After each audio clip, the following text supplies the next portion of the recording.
I am Jobin Avillar, 30 years old, and I have a family with one child. I am a government employee.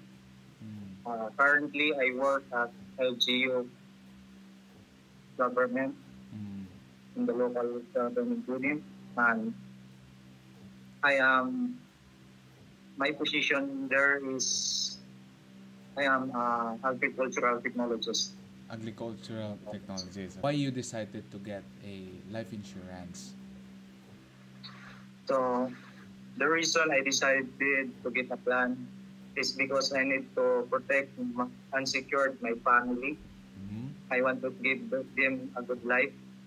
I know for having this kind of plan, I could help and my family financially in the future. Why did you choose Manulife po? So Manulife is one of the top insurance and investment company in the Philippines. So that provides life insurance, investment option, and retirement. Dito masasabi ko na secured ang coverage ko dito. Nag-invest na ako, at the same time, protected ang family ko. So I choose Manulife. Okay. What can you say about me as, just your financial advisor? I know I was not the financial advisor that yung nag-process sa application mo, di ba? You would just transfer to me. But, what can you say about me as your financial advisor? To you, sir, for me, I know you are a good person, approachable, client-friendly, of course, very professional as financial advisor and expert. So, no doubt about it. Wow. That's what I can say to you, sir.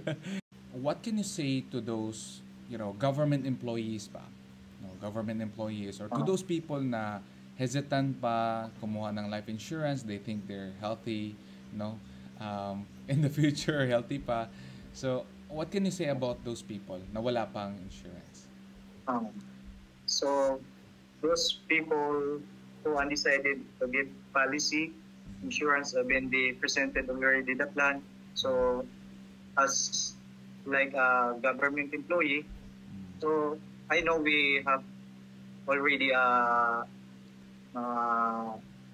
like security financially, like GSIS. So aside from that, so we try to think deeply about our family future.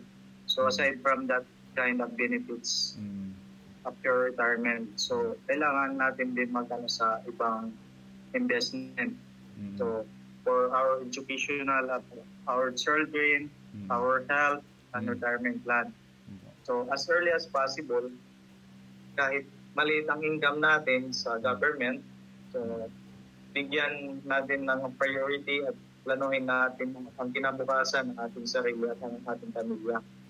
At habang malakas pa tayo, kailangan maging financially secured tayo.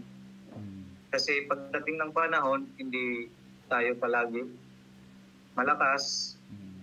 So, kaya doon sa wala pang mga pag-decide, ngayon na mismo, mag-start na tayo, kumuha ng plans sa Manulife.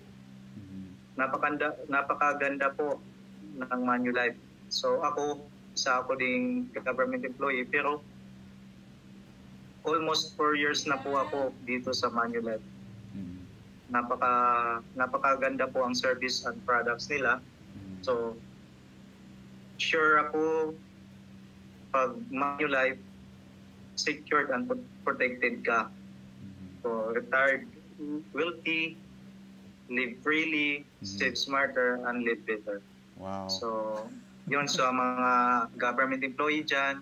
So, nag-iisip, pag na kayong magdalawang isip pa,